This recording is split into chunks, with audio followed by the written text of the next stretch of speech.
자, 여러분 안녕하세요. 이번에는 일상생활과 법에 대해서 내용 살펴볼 건데요. 우리는 총 세 가지를 볼 겁니다.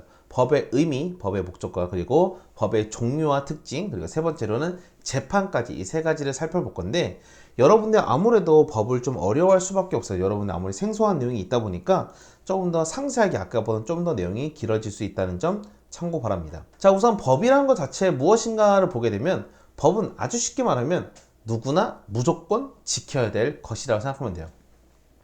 우리가 살아가면서 옛날에 야만인 시대를 잠깐 생각하게 되면 막 지멋대로 하고 본능대로 살았단 말이야. 근데 이러면 안 되는 거죠. 시간이 지나면서 혼란을 막기 위해 사회 질서를 유지하기 위해서 다양한 규칙을 만들었는데 이를 사회 규범이라고 하게 되고, 이 사회 규범에 수많은 종류가 있어요. 근데 여러분들이 우리 오늘 살펴볼 것은 딱 두 가지, 법과 도덕 두 가지만 구분하면 돼요. 법과 도덕. 근데 법은 더 쉽게 생각하게 되면 그냥 누구나 꼭 지켜야 되는 것이고, 그래서 강제성을 꼭 띠고 있는 것 중에 특징이에요. 그리고 법 같은 경우에서는 그 사람들이 어떠한 의도를 했는지까지를 살펴보는 게 중요한 게 아니라 이 사람이 결과적으로 뭐 때렸냐, 아니 누굴 해쳤느냐, 이런 식의 행위에 대한 결과를 중요하게 생각하는 게 특징이기도 합니다. 그리고 위반하게 되면 국가에서 통제를 받거나 제재를 받게 되겠죠. 근데 도덕은 다릅니다. 우리가 인간이 법만 지키면 되냐? 그건 아니란 거예요. 법 말고도 더 넓은 범위의 도덕이란 것이 있는데, 도덕 같은 경우에서는 사람들이 지키지 않는다고 해서 바로 뭐 감옥에 간다든가 처벌을 받진 않아요. 그렇지만 누구나 양심에 따라서 자율적으로 지키는 것이고, 만약 양심을 지키지 않게 되면 누구나 사회적으로 아유 저러면 안 되지 하면서 비난을 받기도 하고 양심 내 스스로도 마음이 찔리게 되는 거죠. 그래서 법과 도덕을 비교하는 걸 보면서 도덕에 비해서 법이 어떠한 특징을 가지고 있는가, 이런 것들이 중요한 포인트가 될 겁니다. 자, 넘어가서 일상생활에 지켜주는 법을 보게 되면 여러분들은 수많은 법들이 여러분이 태어나면서부터 죽을 때까지 다 법의 내용 속에 살게 돼요. 태어나는 순간부터 출생신고를 통해서 법에 여러분들은 속해 있게 되고, 시간이 지나면서 학교 급식법에 따라서 급식을 먹기도 하고 뭐 청소년 보호도 받게 되고, 아니면 여러분들이 농수산법도 있을 거고, 다양한 여러 가지 법을 통해서 여러분들이 법으로 통해서 보호를 받게 되는데, 이처럼 우리의 모든 법들은 되게 멀리 떨어져 있는, 책에 있는 법전에서만 있는 것이 아니라 우리 일상생활에서 아주 가까이에 우리의 밀접하게 연결된다는 게 포인트예요. 그래서 법을 너무 어렵고 딱딱하게 바라기보다는 우리에게 언제나 가까이 있는 일상 속에 존재하고 있다는 게 중요한 법의 특징이기도 합니다. 자, 그럼 여러분, 선생님, 그럼 법은 도대체 왜 만들었어요? 하게 되면 좀 더 구체적으로 법의 목적을 살펴볼 건데, 우선 기본적으로는 우리가 살아가다 보면 어쩔 수 없이 싸울 수 있는 상황이 생겨요. 나도 옳고 너도 옳다, 그러면 제일 좋겠지만 어떤 상황에서는 누군가 이 상황을 해결해야 될 문제가 생기단 말이에요. 근데 이거를 공정하고 객관적인 판단 기준이 필요해요. 이 기준 누가 만들었냐면 수많은 사람들이 머리를 싸매면서 만든 게 바로 이 법이다. 그래서 분쟁을 해결하고 분쟁을 예방하는 역할까지 하는 게 바로 법이다. 그래서 법 같은 경우에는 상대방의 권리를 함부로 침해하는 것도 하면 안 되지만, 또한 내가 침해됐을 때를 도와줌으로써 권리를 보호해주는 역할도 하게 됩니다. 자, 두 번째로 사회 질서를 유지하는 것도 상당히 중요하겠죠. 왜냐면 우리가 예전에 사회 질서를 유지하는 법이 없었다면 언제는 본능대로 하게 되고, 잘못된 그 본능이 상대방을 해칠 수도 있다는 거야. 그래서 이런 것들을 막기 위해서, 무질서하고 혼란해진 이 상황을 막기 위해서 우리는 법이라는 것을 만들게 되고, 그 범죄자라든가 범죄 행위에 대해서 국가적인 통제가 들어가게 되는 거죠. 그래서 다툼을 해결하고 범죄로부터 사람들을 보호함으로써 사회 질서를 유지하는 것도 법의 아주 중요한 역할이다. 자, 그리고 넘어가서 또한 세 번째로 가게 되면, 우리는 법을 통해서 결과적으로 뭘 하고 싶냐라고 물어봤을 때 궁극적으로는, 결과적으로는 정의를 실현하기 위해서 이 목적을 한다고 하는데, 정의라는 뜻은 사실 사람에 따라 뜻에 되게 다양하게 나오지만, 여기서 말하는 정의라는 건 뭐냐면 모든 사람들이 차별받지 않고 공평한 기회를 얻으며 나의 능력에 따라서 노력에 따른 정당한 대가를 받는 것을 정의라고 합니다. 그래서 법이란 것은 이런 것들을 보호해주고, 그걸 만약에 피해를 주거나 피해를 준 사람에게는 통제를 하고 제재를 함으로써 정의로운 사회를 이끌어가는 게 법의 목적이다. 또한 추가적으로는 이 법이란 것은 나 혼자만 생각한 게 아니라 모든 사회 구성, 공동체들의 합의에 의해서 만들어진 것이기 때문에 어떤 특정한 한 명이나 아니면 소수의 집단인 것이 아니라 모든 사람들의 이익, 다시 말하면 공공의 복리를 추구하는 것을 목적으로 합니다. 자, 그래서 좀 더 짧게 말하게 되면 분쟁 해결과 권리 보호, 사회 질서 유지, 그리고 정의 실현과 공공복리 추구, 이 모든 게 바로 법의 목적이다라고 할 수 있을 거예요. 자, 넘어가서 법의 종류와 특징. 이게 상당히 많이 어려운데, 자, 법의 종류와 특징은 요건 한번 쓰면서 얘기해 볼게요. 법의 종류와 특징. 자, 여러분들이 아마 사회 공부를 해봤다면 법의 종류를 우선 크게 세 가지로 구분하고 있습니다. 크게 세 가지 뭐냐면, 제일 기본적으로 법이라는 것 자체는 여러 가지 구현한 방법이 나와 있지만, 여기 교과서에 말하는 방식에서는 국가와 개인, 개인과 국가, 국가나 국가 뭐 이런 식으로 구분하게 되는데, 여기 제일 쉽게 우선은 개인과 국가 또는 국가와 기관 간의 상호의 공적인 상호관계의 규율한 것을 공법이라 한다, 이렇게 나와 있는데, 좀 쉽게 얘기하자면 국가가 어떤 사람을 개인을 통제하거나 아니면 국가와 개인이 뭔가 얘기를 할 때 아니면 국가 기관끼리 얘기할 때는 공법이라는 것을 사용하게 돼요. 그래서 공법 같은 경우에는 기본적으로 나와 있는 종류가 헌법, 형법, 행정법, 형사소송 또는 민사소송법, 이렇게 나누게 됩니다. 그래서 여러분들 다시 보게 되면 헌법은 다 알고 있을 거예요. 헌법은 우리나라 가장 높은 법을 말하고, 형법은 범죄자를 처벌하는 법, 그리고 행정법은 행정기관에 관련된 여러 가지 내용들, 형사소송과 민사소송은 재판에 관련된 법이라고 생각하면 됩니다. 자, 그러면 이 공법 말고 또 무슨 법이 있어요 하게 되면 바로 공법에 대비되는 법이 바로 사법인데, 사법은 개인과 개인의 사적인 관계를 규율하는 법을 사법이라고 하게 되고, 개인과 개인이 뭔가 충돌했을 때 이거를 해결할 때 쓰는 법이 바로 사법이 됩니다. 사법 같은 경우는 가장 제일 대표적인 건 민법이 있겠죠. 그래서 민법 같은 경우에는 개인과 개인, 대표적으로 돈이라든가 재산이라든가 가족 상환에 관한 이런 모든 법들은 다 민법이 될 거고, 또한 기업 간의 법은 상법으로 구분돼서 이렇게 아마 크게 법의 종류를 구분할 수 있을 거예요. 자, 그렇다면 이 공법과 사법 어딘가의 중간쯤에 등장한 법이 하나 있습니다. 뭐냐면 바로 사회법이에요. 사회법 같은 게 왜 등장하냐 보게 되면, 예전에 아주 옛날에, 이렇게 말하면 그렇구나, 한 100년과 200년 전쯤 하더라도 그냥 인간은 야생 상태처럼 공장에서 자기가 열심히 일하고 돈 벌면 끝이지만 그 사람이 중간에 다친다 그러면 걔 개인이 잘못이잖아, 이렇게 생각하면서 그냥 사람들에 대해서 사회적 약자에 대한 관심이 되게 낮았던 시대예요. 근데 시간이 지나면 사회적 약자들이 너무나 피해를 많이 받기 시작했고, 이런 사람들의 삶의 질을 올리기 위해서 국민이 사적인 개인의 생활 영역에 개입을 해야 된다라는 목소리가 커지게 됩니다. 그래서 원래는 사법의 영역인 개인과 개인 관계에 국가가 뛰어드는 것, 사법의 영역인 개인의 관계에 국가가 개입하는 법을 사회법이라고 하게 돼요. 자, 그래서 사회법 같은 경우에는 사법과 공법의 중간적인 성격을 띠고 있는 게 특징이고, 사회법은 대표적으로 노동법, 경제법, 그리고 사회보장법으로 구분할 수 있습니다. 선생님 이거 어떻게 구분하는지 모르겠어요. 자, 노동법 같은 게 여러분들이 기본적으로 근로자들이 열심히 뭔가 일을 하면서 생길 수 있는 여러 가지 문제들을 해결하기 위해서 만든 법이에요. 예를 들면 내가 열심히 회사에 일을 다니는데 돈을 못 받았어. 아니면 내가 회사에 다쳤어. 뭐 아니면 내가 최소한의 1시간에 얼마나 받아. 이런 모든 걸 해당하는 법은 다 노동법에 들어가요.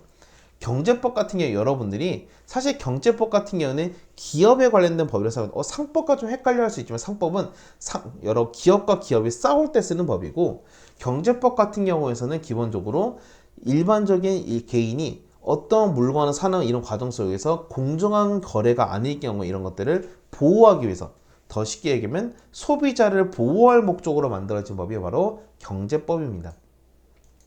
세 번째로 사회보장법은 인간이 태어났으면 인간답게 최소한 살 수 있도록 보장해주는 법을 사회보장법이에요. 그래서 실업이라든가 질병, 재해, 여러 가지 빈곤 등 어려움을 겪는 사람들 도와주는 법이고, 국민들의 기본적인 복지를 향상하기 위해 만들어진 법이 바로 사회보장법이다라고 구분이 됩니다. 자, 그래서 여러분 다시 한번 정리하게 되면 가장 기본 틀은 공법과 사법이에요. 공법과 사법, 그리고 그 중간에 사회법이 있고 각각의 종류의 내용까지 잘 살펴보는 게 상당히 중요한 포인트가 될 겁니다. 자, 숨 한번 돌리고 마지막으로 재판의 내용을 살펴볼 건데, 여러분들이 재판을 안 가면 참 좋겠지만 살아가다 보면 뭔가 분쟁을 해결하기 어려운 일이 생길 수가 있어요. 이런 것들을 최종적으로 판단할 수 있는 이 모든 과정을 재판이라고 하게 되는데, 구체적인 분쟁 사건에 대해서 법원이 일정한 절차에 걸쳐 최종적으로 내리는 판단을 재판이라고 합니다. 그래서 재판 같은 경우에는 분쟁 당사자 간의 여러 가지 문제들을 해결하는 이 과정이기 때문에 사회 질서가 어지럽히는 사람들을 처벌하는 기능도 있을 거고, 또한 분쟁 당사자 간의 갈등을 해결하는 것을 통해서 국민들의 이익과 권리를 보호하는 이 모든 자체가 재판의 기능이 될 수 있어요. 자, 그렇다면 재판도 종류가 있을 겁니다. 재판 종류는 아주 크게 말하게 되면 민사재판과 형사재판, 이 두 가지로 구분할 수 있어요. 그래서 민사재판과 형사재판의 특징을 잘 알아둬야겠죠. 민사재판은 개인과 개인, 형사재판은 개인과 국가인데, 이걸 좀 더 자세히 얘기한다면 민사재판 같은 경우에는 돈에 관련된 보통 내용들이 많아요. 그래서 너가 어느 정도 갚아라, 아니면 피해 보상을 해라, 아니면 정신적 보상, 뭐 이런 식으로 해서 다양한 여러 가지 법적인 문제, 분쟁을 해결해 나가는 과정을 민사재판이라 한다면, 형사재판 같은 경우에는 어쩌한 범죄자가 나타났거나 범죄를 저지른 사람으로 의심되는 사람에 대해서 결정하는 재판을 형사재판이라고 하게 됩니다. 여기서 추가적으로 밑에 보게 되면 국민참여재판이라고 나와 있는데, 이거는 형사재판에서 지금 사용되고 있는데, 일반적으로 이제 형사재판에서 배심원으로 등장해서 판사에게 이렇게 양형, 그러니까 이런 식으로 처벌을 받았으면 좋겠다고 제안할 수 있는 재판이 바로 국민참여재판이라고 합니다. 자, 그래서 여러분들은 예시 등을 통해서 아마 민사재판, 형사재판을 잘 구분할 수 있어야 되는 게 좋을 거고, 자, 그럼 재판의 절차 같은 것도 상당히 중요할 거여서, 재판 같은 경우 아무래도 용어가 어렵고 좀 딱딱하기 때문에 좀 쉽지 않겠지만, 우리는 재판의 절차를 한번 다시 한번 보게 되면, 기본적으로 민사재판은 누가 등장한다? 바로 원고와 피고가 존재한다. 그래서 이런 내용에 대해서 고소하는 사람이 있어야 돼요. 그래서 원고가 소장이라는 것을 만들어 제출하게 되면 그때부터 내용이 점차 시작되는 건데, 물론 이 중간 단계에서 조정을 해가지고 끝날 수도 있지만, 이게 결과적으로 해결이 안 되면 바로 법원, 야, 나 재판 가자, 이렇게 가는 거야. 그래서 여기 있는 하나, 둘, 셋, 네 번째 단계까지 해서 가는 게 민사재판이고, 돈이라든가 정신적 피해 뭐 이런 것들이 다 전부 다 민사재판이에요. 그래서 민사재판의 옆에 있는 사람들은 일반적으로 소송 대리인, 다른 말로는 변호사라고 보통 얘기하게 되어 있죠. 자, 형사재판 같은 게 좀 다릅니다. 형사재판은 누가 등장하냐면 바로 검사가 등장하게 되는데, 우선은 기본적으로 누군가 고소나 고발 등을 통해서 이제 죄를 저질렀을 것으로 판단되는 사람을 수사를 하게 되는데, 그 사람의 대상은 피해를 입힌 것으로 예상이 되는 피의자가 돼요. 이 피의자를 이제 조사를 하면서, 아, 이 사람 아무래도 좀 처벌을 받아야겠다고 하면 그 판단을 누가 하냐? 바로 검사가 합니다. 검사가 이 문제는 아무래도 얘는 뭐 징역을 받아야 될 것 같아, 벌금을 받아야 될 것 같아, 아니면 문제가 있는 것 같아, 재판을 처벌을 요구하게 되면 이때부터 이제 재판이 쭉쭉 나가게 되는데, 검사가 여기서 뭐라고 하냐? 공소 제기한다라고 표현해서 이거를 공식적으로 이런 걸 항소, 소를 낸다라는 뜻이에요. 자, 법원에서 열심히 재판합니다. 재판을 쭉 한 다음에 이제 결과적으로 법정에서 뭐 무죄면 무죄, 아니면 유죄면 유죄, 유죄면 예를 들면 누구 어떻게 해서 선고한다, 이런 식으로 해결하게 되는데, 여기의 특징은 검사가 등장한다는 점, 그리고 여기서는 피고가 아니라 피고인으로 되게 되고, 여기서는 변호인이라고 말합니다. 근데 여기까지 뭐 너무나 자세하게 디테일까지 볼 건 없지만, 검사라는 게 등장하는 재판은 형사재판이다. 자, 그래서 여기까지 보면 되고, 마지막으로 공정한 재판을 위한 제도에는 무엇이 있을까 한번 살펴볼게요. 공정한 재판 같은 경우에서는 크게 세 가지를 볼 수 있는데, 사법권의 독립, 공개재판주의와 증거재판주의, 넘어가서 신급제도까지 살펴볼 수 있을 건데, 자, 우선 공정한 재판을 위해서는 뭐냐면, 많은 사람들이, 수많은 사람들이 되면 뭐 재판장에 가가지고 아까 말했던 판사라든가 아니면 사법부에다 압박을 넣어서, 예를 들면 너 그런 식으로 재판하게 되면 안 돼, 뭐 이런 협박을 하게 되면 안 된단 말이에요. 그래서 사법부를 완벽하게 보호를 해주고 사법권이 자유롭게 판단할 수 있도록 독립을 시켜주는 게 가장 중요한 첫 번째 포인트입니다. 그래서 국가기관의 여론에 압력을 받지 않고 법에 근거하게 공정하게 판단하기 위해서는 사법권의 독립이 필요하다. 그래서 판사 같은 경우는 나의 양심껏 소신 있게 재판해야 되고, 또한 여러 가지 장치들을 통해서 사법권을 독립시키므로 뭔가 재판을 공정하게 하기엔 첫 번째 키워드가 돼요. 두 번째, 그냥 재판할 때는 몰래 숨겨서 하게 되면 만약에 판사가 실수를 하더라도 그게 드러날 수 없게 되고, 또한 이 재판의 과정을 살펴볼 수 없게 되면 그 안에서 어떤 일이 발생하는지 알 수가 없단 말이야. 그래서 재판은 무조건 일반적으로는 공개로 개방하는 것이 원칙이에요. 공개 재판주의. 또한 추가적으로는 누구나 이 사실이 확실하게 증거가 있어야지만 재판에 올 수 있기 때문에 증거재판주의라고 합니다. 그래서 저번에 수업 때도 한번 얘기했지만 우리나라에서는 억울한 사람이 많이 발생하지 않도록 처벌하기 위해서 범죄자를 놓치는 한이 있어도 증거가 없으면 함부로 재판에 올리지 않습니다. 그래서 기본적으로 공개재판주의와 증거재판주의는 피의자를 수사하는 과정이든 모든 재판의 과정에서도 가장 기본적으로 들어가는 원칙이에요. 마지막으로 신급제도는 누구나 사람인지라 이 판단에 대해서 완벽해질 수가 없어요. 그래서 한 번, 두 번, 총 3번까지 재판을 나눠 받을 수 있도록 다시 재판받을 수 있다는 제도를 신급제도라고 합니다. 아마 초등학교 때는 삼심제라고 얘기했을 거예요. 그래서 이것을 위에 쪽으로 올리는 것을 상소라고 하게 되는데 다시 재판을 신청하는 것을. 그래서 누구나 법관, 재판을 하는 판사가 판단을 잘못할 수도 있어요. 그래서 이거를 다시 한번 판결해 주세요. 또 다시 한번 판결해 주세요 해서 최종적으로 3번까지 모든 판결한 과정을 신급제도로 하게 됩니다.